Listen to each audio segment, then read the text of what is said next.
Hi guys, I'll be guiding you how to deal huge damage to Living Abyss level 80 as high as 130 million plus, which is also applicable for its lower level version.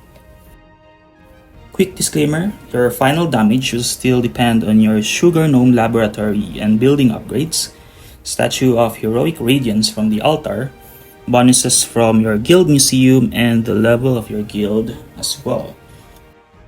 And finally, this is with the assumption that all your cookies are on their maximum level, which is level 70, with their ascensions and magic candy for werewolf.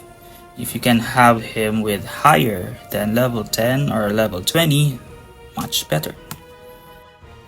Alright, so let's get into the team composition, treasures used, and the toppings of our cookies. For the treasures, you need to have Scroll, Jellywatch, and the Robe, in which Brute and Werewolf will be benefiting from, and thus having them with higher attack speed is a must.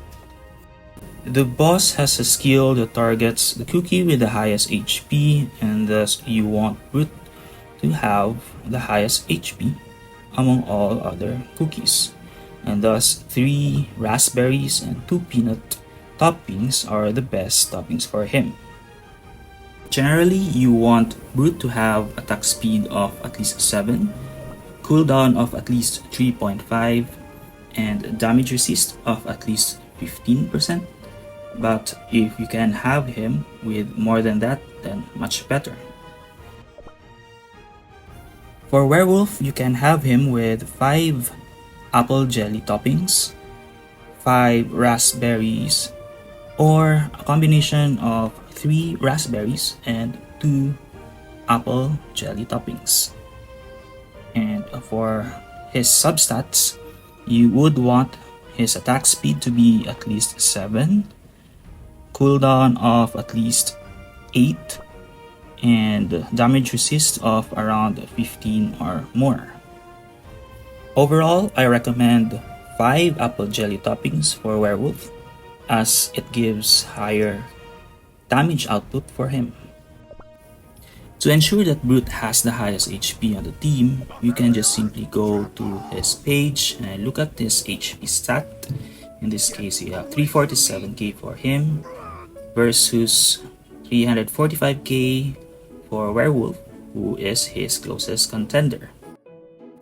Remember that as you upgrade Werewolf's magic candy, it also increases his HP, which is not good for you if it goes over that of Brute's HP.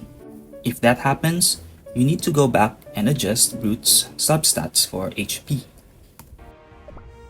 For Macaroon Cookie, you give her 5 chocolate toppings with a cooldown of 24.4% or more. Damage resist is not needed that much. Attack speed of around 3% or more, and couple of attack and crit percentage for damage. Same with Macaron, Palm also needs 5 chocolate toppings with a cooldown of at least 24.6%, damage resist not needed, and a couple of attack percentage for higher healing output. And finally, Oyster Cookie needs 5 chocolate toppings with a minimum cooldown of 24.4% to ensure that when she casts her skill, she sends out 4 soldiers instead of 3. This is important so that you can outlast the damage and the mobs from the enemy boss. And for damage resist, you can give her with 10% or more. And lastly, every time the boss level increases, and so is the damage and difficulty, thus you want to increase each of your cookies' damage resist percentage as much as possible to avoid being killed or defeated by the boss. Now that we're done with the setup, let's try and see how the timing of all of the cookies will be. In this battle, Auto mode is turned on, but we also do manual clicking of their skills later on. Once Palm and Macaron's skills are ready, manually click them and wait until the boss sign disappears. Next, you want to click Oyster, Werewolf, and Root skills once they are available. Right after, click Palm and Macaron's skills. Even if it's in auto mode, I still prefer clicking the cookie whenever their skill is ready. I have to pause the video on 0.49 seconds to explain a very important timing. The next thing that the boss will do here is that it will grab Root and lock him from doing his skill. And before he does that, you want to manually click Root immediately. This is the same skill that I mentioned earlier in the video regarding Brute having the highest HP. And when Werewolf is grabbed instead, you know now where to find the fix.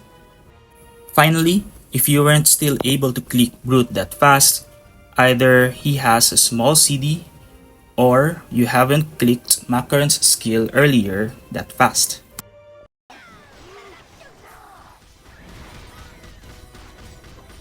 In here, click Werewolf, Oyster, Palm, Macaron, and Brute's skill once they're ready.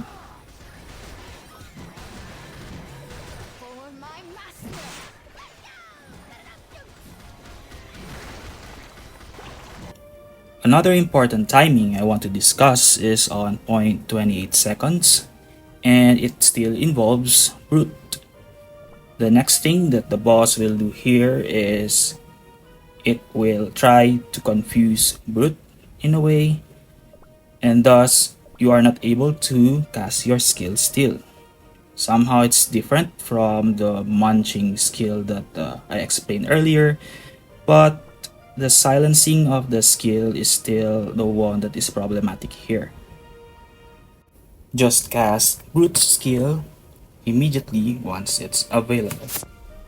The next portion is what I consider the most critical part of the battle, as it either kills Werewolf or Brute, or even the two of them.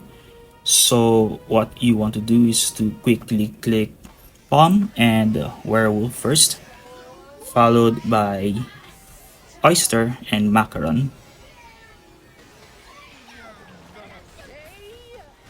This is also the part where you want to decide to increase the damage resistance of both Werewolf and Brute, depending on how close they are on dying. And finally, you want to see Palm casts her final skill to push the highest damage possible. And that's it, you'll get your 130M plus damage for the Living Abyss boss. Thanks for listening.